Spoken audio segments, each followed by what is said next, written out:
Hello and welcome to the Celtic Down Under podcast. I'm your host, Jarrod, and joining me tonight on a Tim Talk podcast is Dave McGinniss, who's a member of our Tuesday Crew podcast. How are you, Dave? Good, thanks, Jarrod. Thanks for having me. Great to be here. Thanks for jumping on and having a chat. I thought this is a good opportunity for us to, in the off season, to jump on and have a bit of a chat about Celtic while there's no games and give the listeners and the viewers on the YouTube channel a chance to get to know you a bit, outside of the normal podcast thing. So thanks for taking the time out of your busy day. No, happy to. And maybe I'll get a word in today because the Tuesday Crew, it can be a bit of a fight from week to week. So yeah, although I've got to admit, it's been a little while since I've been on there. So looking forward to getting back stuck back into it. So yeah, thanks for having me. Oh, shots fired, Tuesday Crew. Look out. Can't wait for our group chat to kick off when this goes out there. Happy days. So, yeah, today's all about you, Dave. So what we'll start off with is the usual first question on one of these podcasts. How did you become a Celtic fan? Well, I don't really remember becoming a Celtic fan. It's one of those things that it's sort of just always been part of my sort of sporting life, I suppose. But Celtic have one of a big tapestry of the sort of sporting environment. Sport has been just so important to me and my family and our identity and and my own personal identity. And yeah, Celtic forms a big part of that. I'm you might be able to tell from my name, McGinniss. My family is Northern Irish Catholic family. So my grandfather migrated to Perth in the 1920s, and my grandmother migrated from Glasgow at around the same time to Perth. So we're pretty large. The McGinnisses and the Duffys in Perth. Some of you of our West Australian listeners might know them. Duffy Brothers Plumbing. That's us. So we were we were a little plug. There we go. So part of that sort of Irish Catholic community in inner city Perth from that sort of 1920s, 1930s onwards. So around Northbridge, and then settled in Mount Hawthorn, which is kind of near Leederville, and that sort of West Perth area. So that's sort of always been a big part of my identity, that we're sort of part of this pretty strong and not necessarily devout, although parts of our family are devout, but sort of Irish Catholic community. But I mean, for anyone who knows that area of Perth, it's also, historically a pretty multicultural area as well. So there's a lot of Southern European migration in that area, and Italian in particular, and sort of Croatian there. So it's sort of always been this really mixed area. So from my sporting identity, my first kind of allegiance would be to the West Perth Football Club in the West Australian Footy League, the Waffle. Then that's sort of my earliest sporting memories of sort of being part of that sort of Irish, Southern European kind of Catholic. We used to be called the Garlic Munchers. That was sort of what the tough Claremont supporters kind of from around the lake, around the river, used to call us. And yeah, so it's a badge we wore with pride. And so from there, I know I'm not talking about Celtic, but from there I kind of became I was at the first West Coast Eagles game when they entered the National Australian Footy competition. I've been a Eagles supporter ever since, and they've probably been the most dominant part of my sporting life. But through that, that sort of Irish Catholic identity has always been pretty strong. And there wasn't a time when I was like, who should I go for? Should I go for, Arsenal? Should I go for Manchester United? Should I go for it? No, it's just always been sort of Celtic one and only. It's probably what has talked about around the kitchen table. It's probably, through I didn't know my grandfather well, but he passed away before I was, very old. But yeah, it's just always something there. We've got a really strong relationship still with our family in Ireland. We're from Derry. Most of our family, the McGinnisses, are from Derry, And a lot of my family now lives in Belfast, and I've been lucky enough to get back a lot. I lived in, actually grew up in England for part of that time. Grew up in England, the very southern posh. I grew up with a very posh accent. You might struggle to believe, but yeah, I grew up. My father moved over to England as he's like a bank manager, and he was actually setting up some Australian banking institutions in London. And so when I was 3 years old, we sort of found ourselves in England, in a very posh part of England. And so I grew up with an accent like this. And I don't believe it. I know, right? Yeah, well, I lost it pretty soon on coming back. So I was there for about 4 years, until I was about 7. And so during that time, that's probably when we reconnected really firmly with our Irish family. And I do remember very vividly, some of my earliest memories is going over to Derry, probably a bit of a curiosity myself as this kind of posh Australian boy. But, and, you know, like this was early 1980s. So it was pretty turbulent times. Some of my earliest memories, you know, seeing these burning buses and, you know, sort of being evacuated from places in Derry and then also in London. So there was sort of this kind of strange combination, I suppose, between we were like the only Australians in the village in this southern English posh part of town, connecting with our Irish roots at the time at which, you know, sort of Irish republicanism was, you know, heavily demonised in England. And yeah, and so and sort of having this like sort of identity crisis kind of happening at a very young age. What happened from there? So in terms of my football supportership, or soccer as I, you know, habitually call it, the nearest club to us was actually Wimbledon. So my brother and my father used to go and watch Wimbledon play.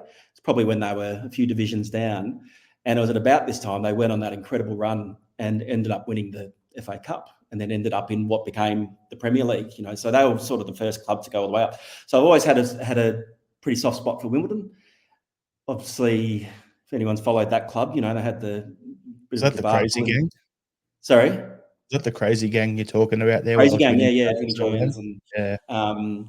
Robbie Earle and Fashanu and all sorts of... Yeah, that was a pretty exciting period for that. I mean, they played pretty boring football, but they were a pretty interesting crew. They ended up relocating to Milton Keynes, became the MK Dons, and then there's another club that's kind of formed up in its wake, AFC Wimbledon, and it's gone on this incredible run. So anyway, I keep an eye on AFC Wimbledon, but you know, not with any great passion or anything like that. And but yeah, I mean, the constant through that, I suppose, has been Celtic. Jumping around a little bit, but yeah, as an adult, I sort of, again, like footy, Australian football was, you know, my main sort of sporting passion. So I moved to Melbourne, you know, sort of like the only Eagles supporter around, and, you know, saw some pretty successful times and some pretty tough times over there. But throughout that, you know, like Celtic was my main soccer sort of passion. I do remember, like, through the 2002 World Cup, in living in Melbourne and, you know, sort of being part of that Irish community there, and Ireland went on that had a pretty cool run. I think they made it to the knockouts. And that's probably when some of the, you know, through some of my Irish friends that I was sort of making then, so when sort of really started getting interested again. And then not long after that, or sort of around that time, I had moved to Belfast, lived in Belfast for a couple of, more like a year to 2 years. So have gained a pretty good understanding of, you know, the social dynamics there. And that's, like I said, as I mentioned, I've got quite a bit of family in Belfast, so I still not particularly passionate Celtic supporters or anything like that. Would probably say pretty moderate, you know, centrist nationalist, you know, community, and not particularly passionate around Celtic. But I did get to understand, you know, a lot of the dynamics there. And then later, moved to Glasgow, and I spent two of the best years of my life living in Glasgow. Had my first child, was born in Glasgow, and yeah, went to games, had my Setanta subscription and watched everything, and that was 2006 to around 2008. So a pretty exciting period in the club's history with Gordon Strachan and the game, progressing. Gordon's team, yeah. Yeah, that was a really exciting time, and so after that, I sort of got stuck in 2007 for a while, I suppose. I'd moved back to Australia and, didn't probably follow them as closely. And it was really during the COVID pandemic when none of us had anything to do that I sort of, subscribed back to KO and made sure that I was able to watch all the games. And it was dire, wasn't it? It was just awful experience watching. It was just not what the club is about and not what anything was. And I remember thinking like, geez, this is tough. And then so I'm sure we'll get onto it in a bit, to see the shot in the arm that Ange and, the post-pandemic kind of period has kind of brought us has just been really exciting. So yeah, that's my sort of potted history of, from different perspectives, I suppose. I have, like a lot of Australians, I suppose, in the global sporting landscape, you kind of piece together a lot of different allegiances, and Celtic and West Perth Footy Club and West Coast Eagles have probably been the constants, and then of course Western United. I know you probably don't want to talk about that too much, Jarrod, as a Victory guy, but I just couldn't get into the A-League at all for some reason, and until I'm here in Ballarat. I live in Ballarat now, which is Western Victoria. And so I know that there's not many of us, but those of us who it has hit hard. We're kind of the team for Western Victoria, and long may it continue. Oh, well, what do you expect when they play out in the sticks where you are, mate? It makes it a bit easier. I know not everyone enjoys Mars Stadium as a venue in Ballarat. It has a maximum temperature of about 4 degrees, but some of the best afternoons watching football have been with my mates here in Ballarat, watching Western United get beaten 3-0 by Wellington Phoenix. It's just good. I guess the point I'm trying to make, it's great to have a local team. It's great. And I know that there's, we could talk about Western United and the failed stadium bid and the problems with the A-League a lot. But in terms of identity, it's a different podcast, that's right. But there is something about like that sort of connecting to something. I couldn't find anything to connect to in the A-League until this sort of rough geographic sort of connection came along. And I guess that's my point with Celtic as well. It's not like I'm sort of about Catholic, but there is something about the identity that does connect with me that has kind of endured through all this time. I can tie both of those up perfectly for you with what you've told us so far. Yeah. A Celtic fan because of the family background. There you go. That's the nicest summary. And the reason you become Western United fan, other than them playing around the corner from you, is really simple. When you would have had your season ticket or going to games under Gordon Strachan, green and black striped top. What's Western United wear? Absolutely. That top.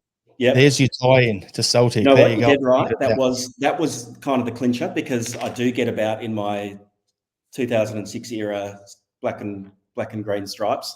And the other clincher was, do you know who one of the first signings for Western United was? Scott McDonald. Yep. And so that was peak era of my Celtic following. So yeah, I mean, he didn't last long. I'm not sure I know he scored a pretty crucial goal against Melbourne Victory once, but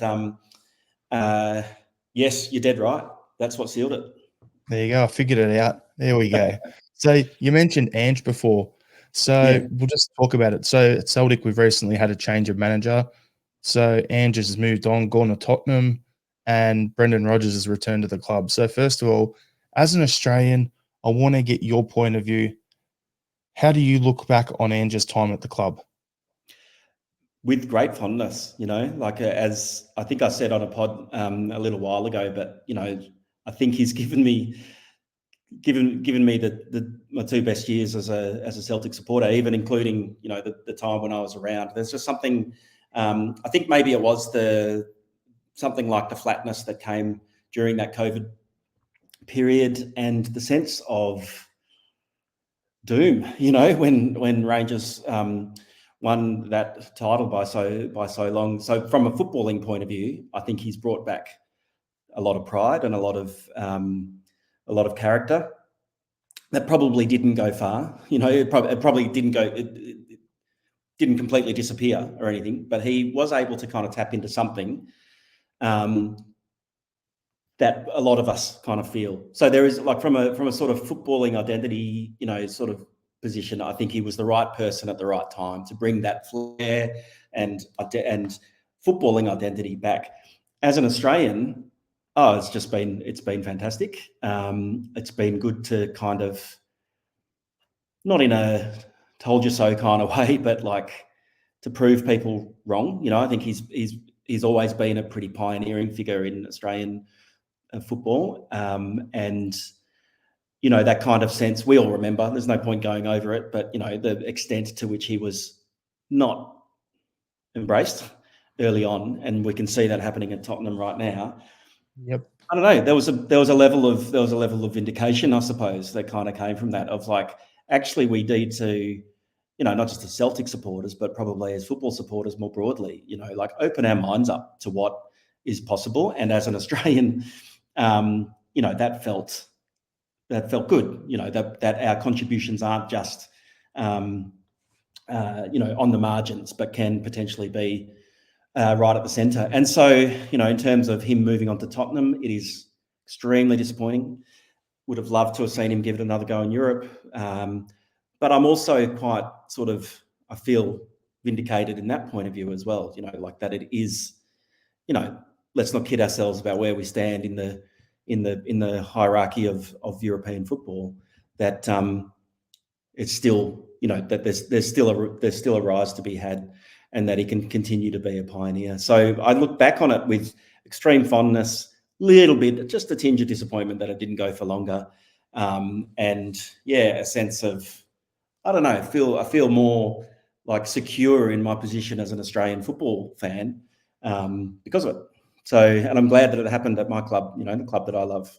And yeah. That's basically what my thoughts are on it as well. Like I've said on numerous podcasts, on other shows and stuff that I've been guests on, that for me, it's great that he came to the club. I didn't think he'd stay more than 3 years max, because that's his usual shelf life with the club anyway. So the fact that he's gone after 2, that was some of the most enjoyable football, as you're saying, like as you said, that you've witnessed in your life. That team was just so likable. Yeah. The last 2 years, like there's not many players there that you just thought, yeah, that person's a bit of an idiot and I don't really like them much, but they're wearing the hoops, so I'll support them. It was just a likable team across the board over 2 years, worked hard, played hard, and reconnected, and gave us our club back as a fan base. And for me, it was the pride of that being a guy who I've been going and watched when he first started managing at South Melbourne in 1996. Really? Wow. And I've been watching him since then, and I've seen him through the A-League into the Australian spot, seen what he's done in Japan, and then to come to our club in Scotland that we support, and being a guy from our hometown, it's just amazing. Like, it's so much pride there. And the fact that he didn't leave us to go to a pissant little club like Brighton, for instance, and he went to a traditional top 6 team in the English Premier League, shows, just how good he is. Yeah. I mean, it's a tough time to be an Australian Arsenal supporter.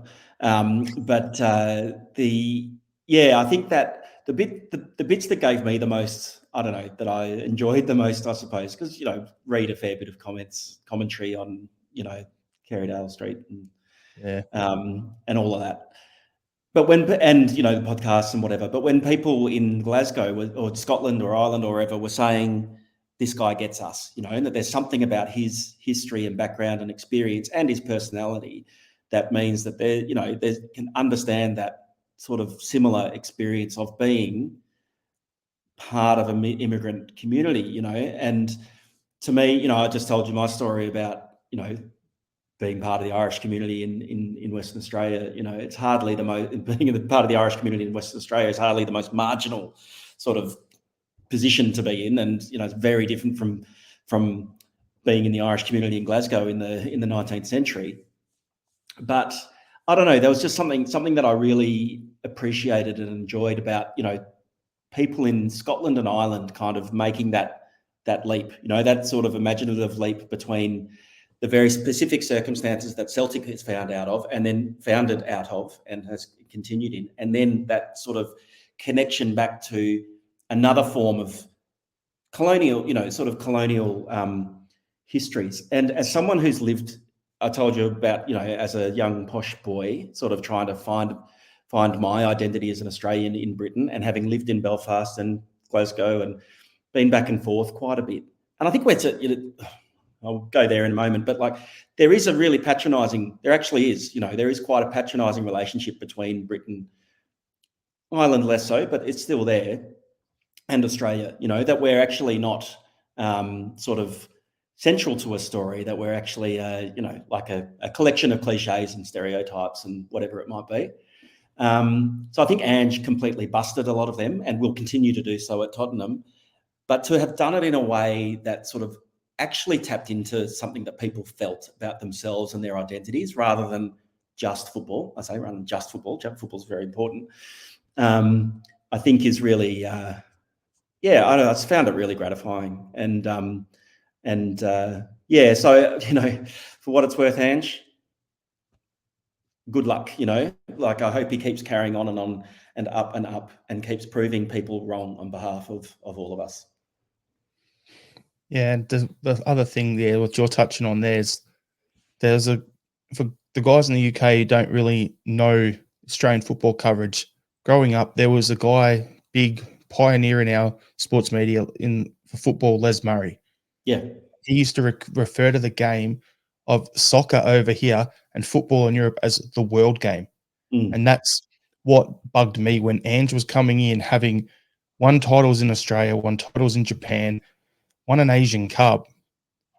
It's a world game. He's been successful everywhere.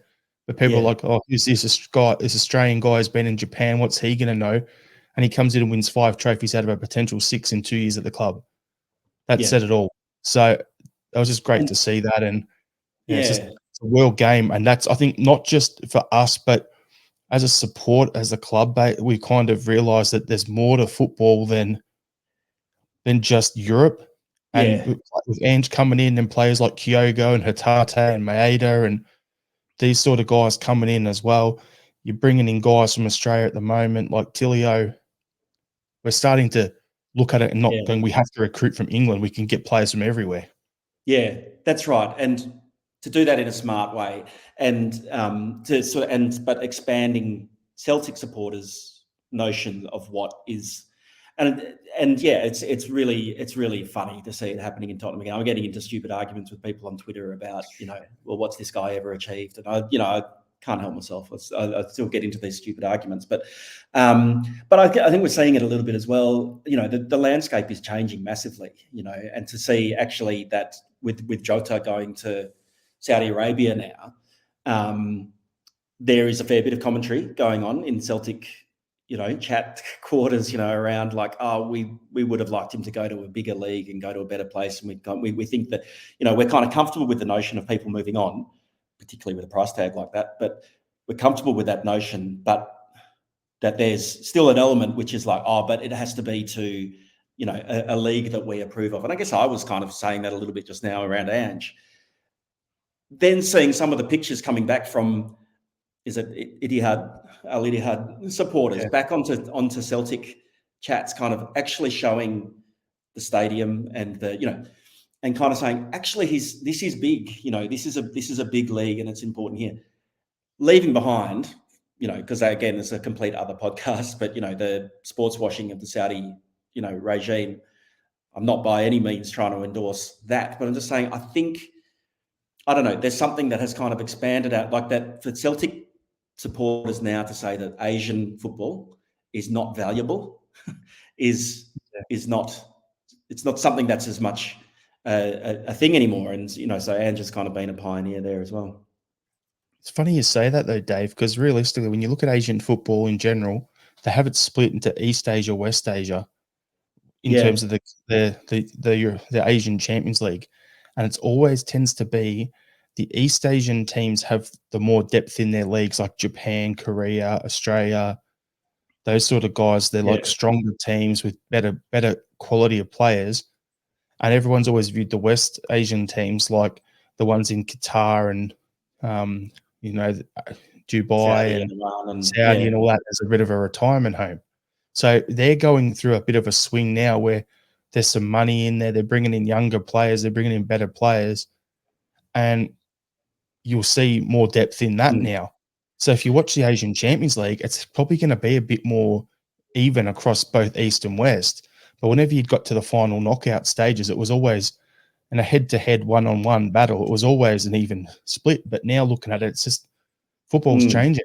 And again, it's a world game.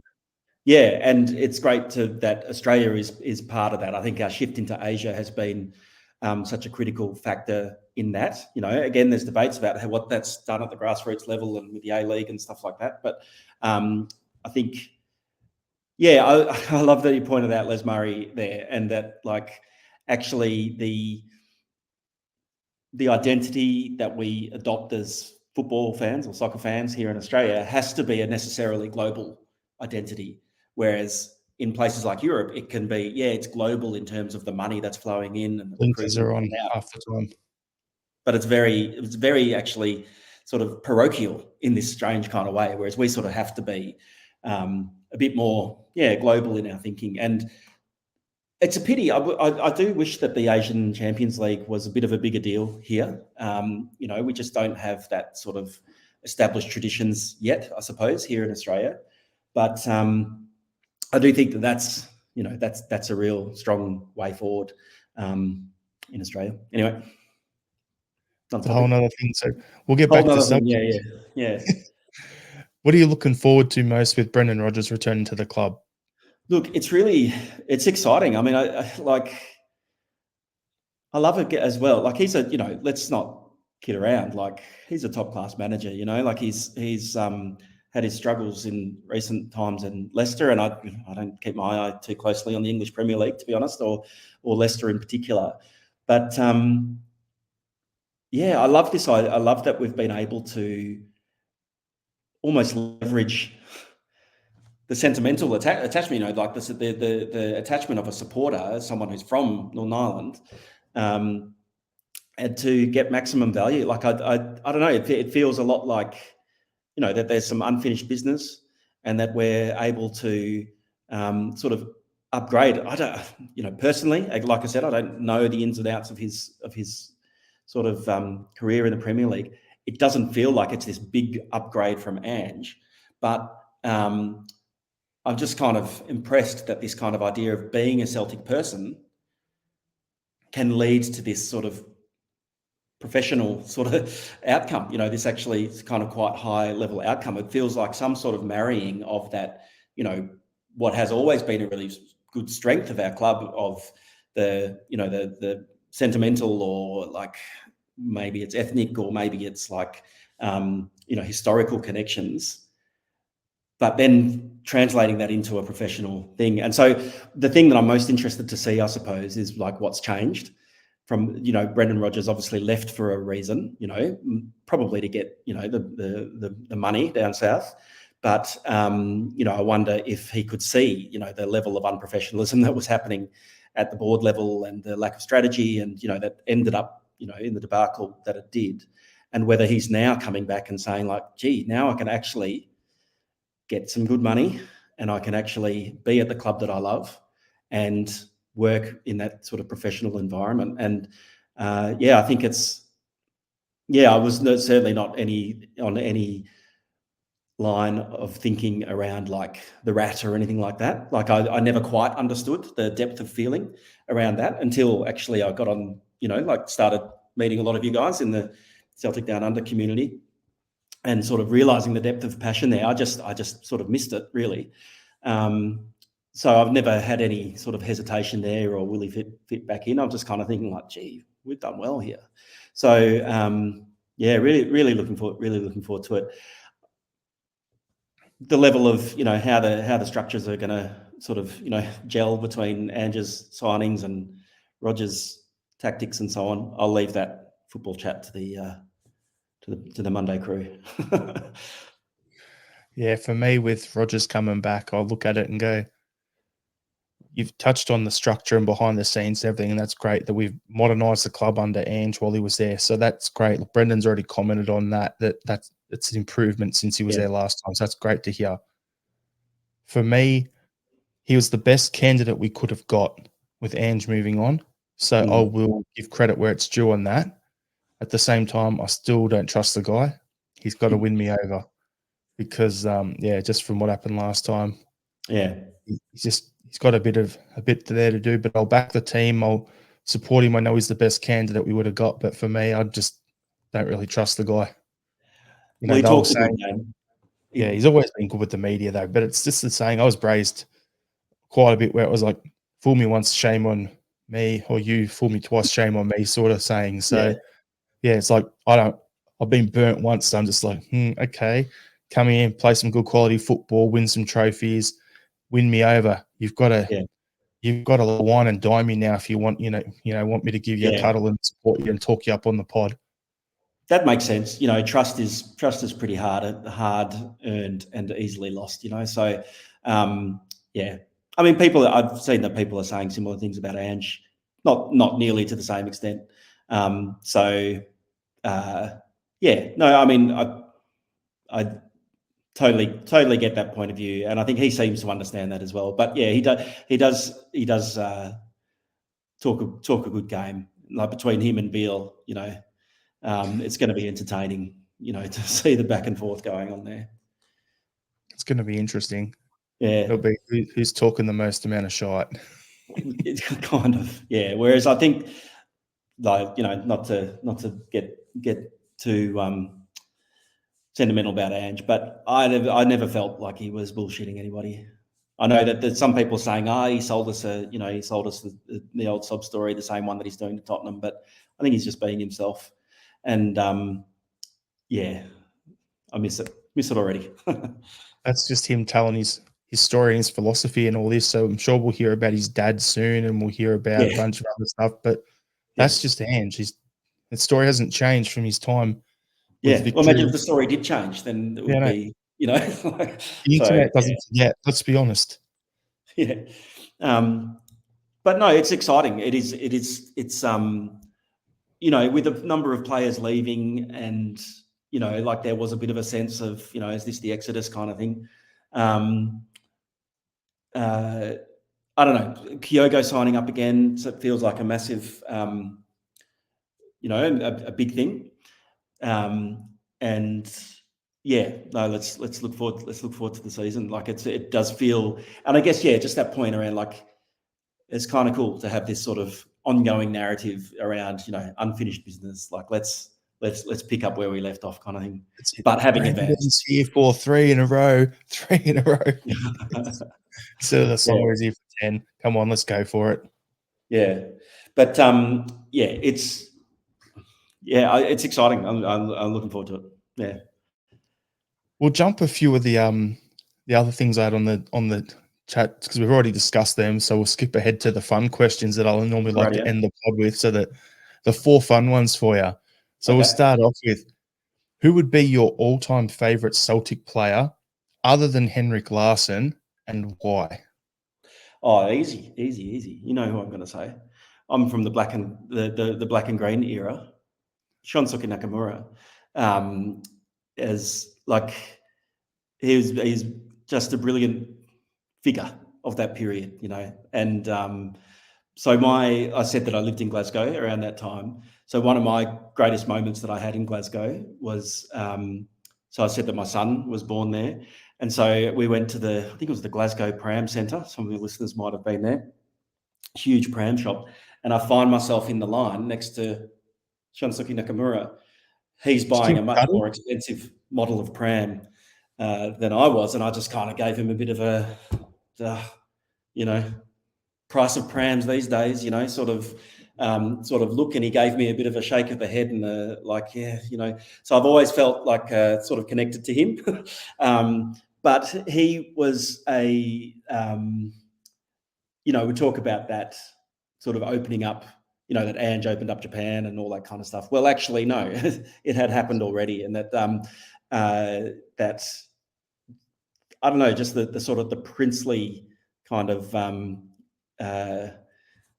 stance that he had, his sort of authority, obviously over the dead ball, but over his control of the ball was just quite majestic, and the fact that he did it when it counted as well. Those dead balls against Manchester United, there's two of them, right? Were just. I remember being in the pub in Glasgow when one of them went in, and just quite extraordinary. I think I've spoken about this on the pod before, but yeah, there was also a sense in the media at the time that he was not tough enough, or not, didn't step up at the right times. And I remember coming into a game against Rangers, they were sort of talking, he's never scored against Rangers, so how good can he really be? And then he scores that blinder from about 30 yards out in a fantastic win against Rangers. So yeah, Naka for me. Yeah, well, he didn't need to be tough. Like, who do you have alongside him in the midfield? Yeah. He had Brown, and he had Massimo Donati, and it was not that he was the toughest guy going around, but yeah, it was Robson, right? Oh, good times. Yeah, you would have had Thomas Gravison alongside him as well.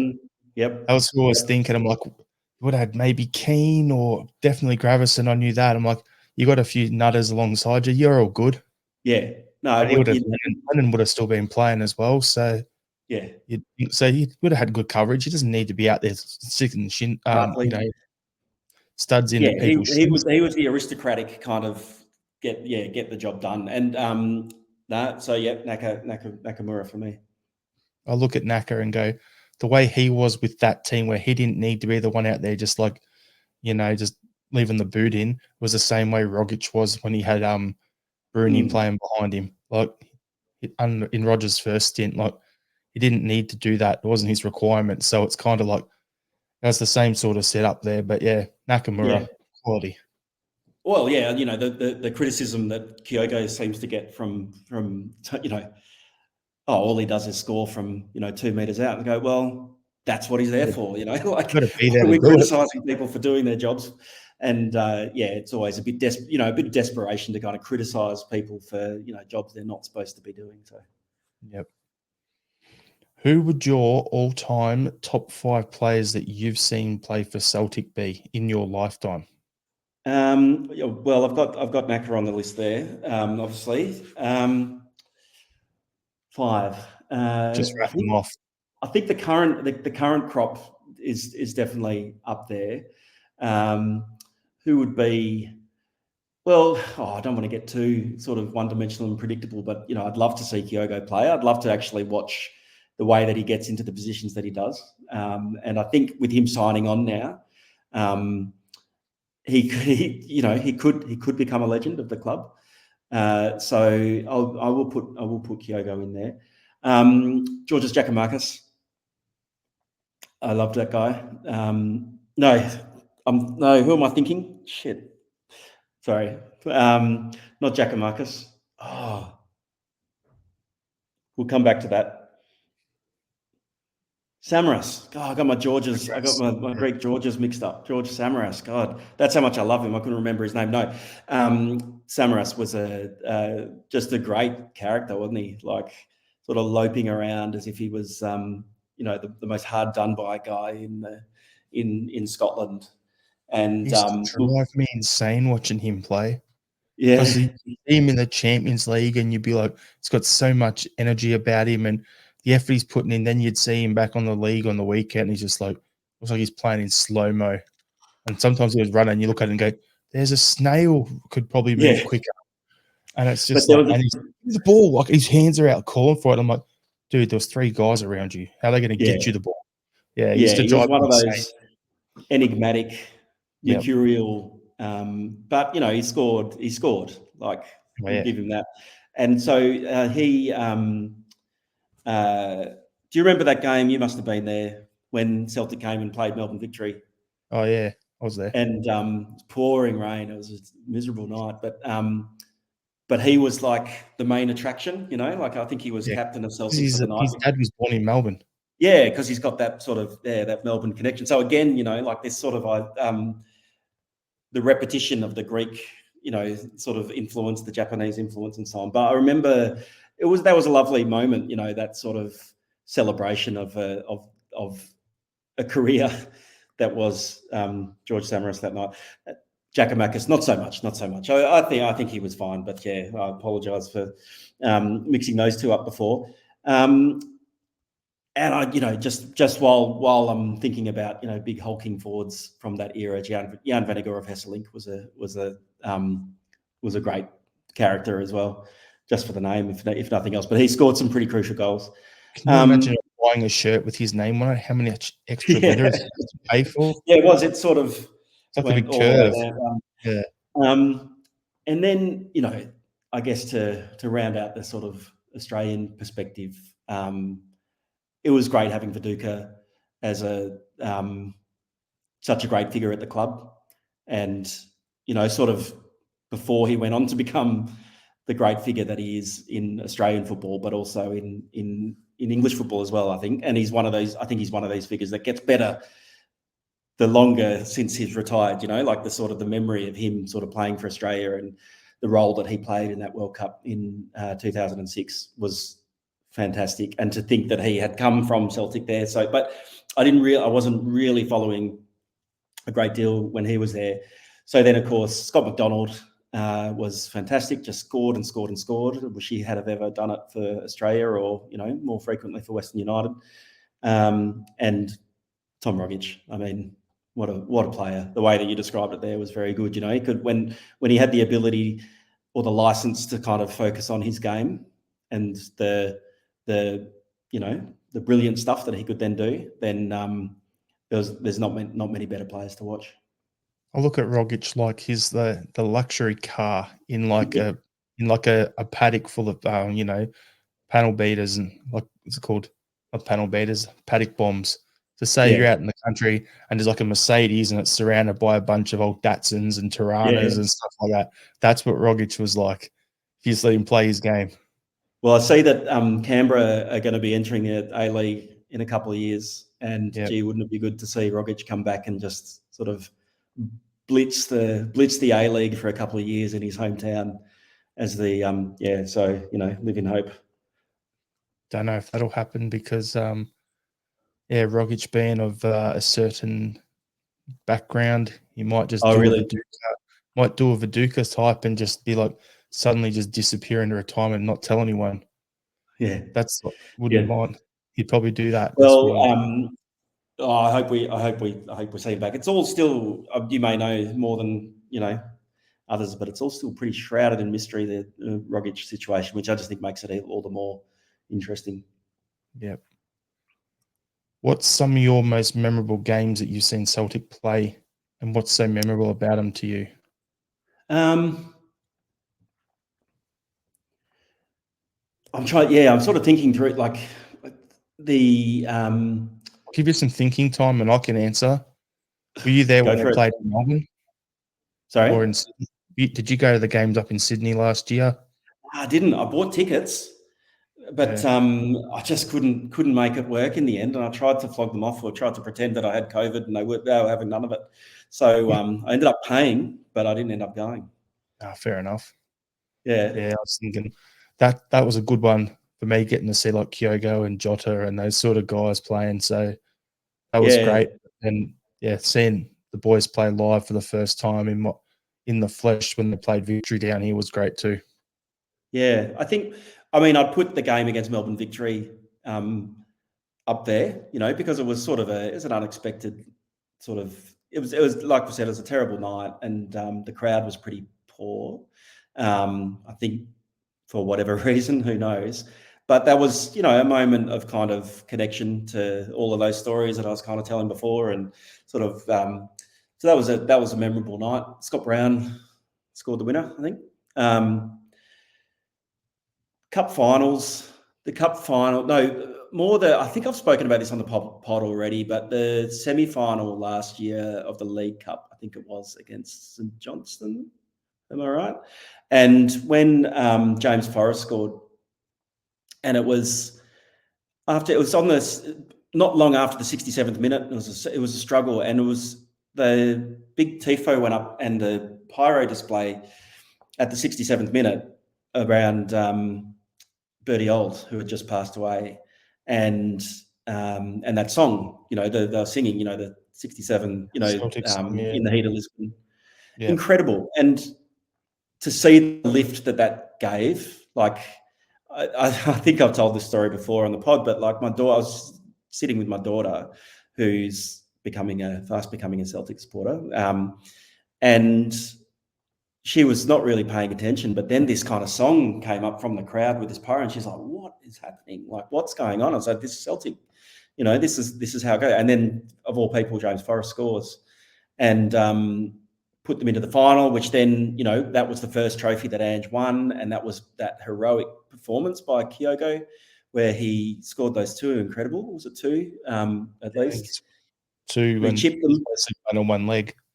Yeah, he chipped them, and that was sort of his last action. And to me, that was sort of real gutsy kind of stuff. And it sort of showed that Ange and this new generation, has got that sort of that touch. Probably, I mean, the most memorable game I went to was I've been to one Champions League game, and that was against Benfica in 2008. It would have been. It was a 1-0 victory. Aidan McGeady scored, and incredible, just incredible. Like, the listeners don't need me to explain, the experience of being at a European match, but as a Champions League, when we were up and about, and I went with my dad, who was over at the time, and that's something I'll never forget. It was absolutely brilliant. Now I've got a question for you on that. Champions League nights. Can you feel the stadium heaving under you when the goal scored, like it actually moving? Yeah. Because you're watching it over here, and having not been in the stadium on a Champions League night, you see the camera and it's like this, and it's on, and everything's just walking, and it's like, okay, the stadium's got to be moving, but can you feel that as a person in the crowd? Like an eruption. Yeah. I mean, I was anticipating it so much. Like, there's such a you want it to be a game like that. You want it to be an experience like that. So I don't know how much I sort of projected that feeling, or I really had it, but as someone, it was pretty special. I was so pleased that we scored that night and won, of course. But like, it was pretty. Yeah. So I've been to some pretty incredible sporting events in my life, and that's one of them. Like, it to have sort of seen it for so many years and anticipated it, and then to experience that was really something special. And I can't wait to bring my daughter along sometime. Well, lucky you, and I bet you she's looking forward to it. Last one for you. In your lifetime, other than Messi and Ronaldo, who would be one player that you have seen play and wish that they could have signed for Celtic? Take the money out of it, pretend we've bankrolled by some, crazy rich person, or Scrooge McDuck with crazy amount of money, whatever. Who'd be the one player? And it doesn't have to be into this current team. It can be into whatever team over in the past as well. Well, Alessandro Diamanti. But apart from, obviously, the no, I'm joking, of course, but he would have been handy. Oh boy.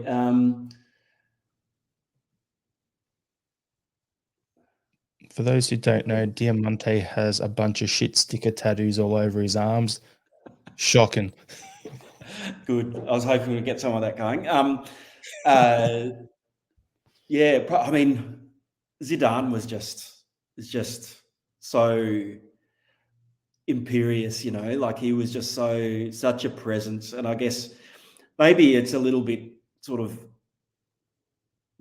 tinged with his final act as a player, but I think it was sort of the hard man that he sort of appeared to be at the end, but that kind of player who can be sort of like just control the middle but also be so creative as well. And I think he's probably I sort of really got into soccer during the that sort of early 2000s kind of period, and he was just such a huge figure in the game, I suppose. And so he's one that springs to mind. I'll go with Zidane. Nice choice. Haven't had anyone bring him up yet, so really good choice.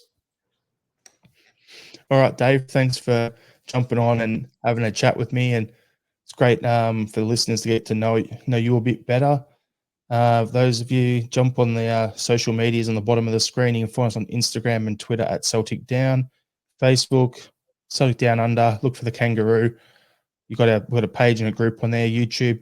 Go and subscribe to our YouTube channel. Hit the notification bell so whenever we put out a live podcast or any videos or whatever, it's you'll get notified. And thanks again, Dave. It was fun having a chat.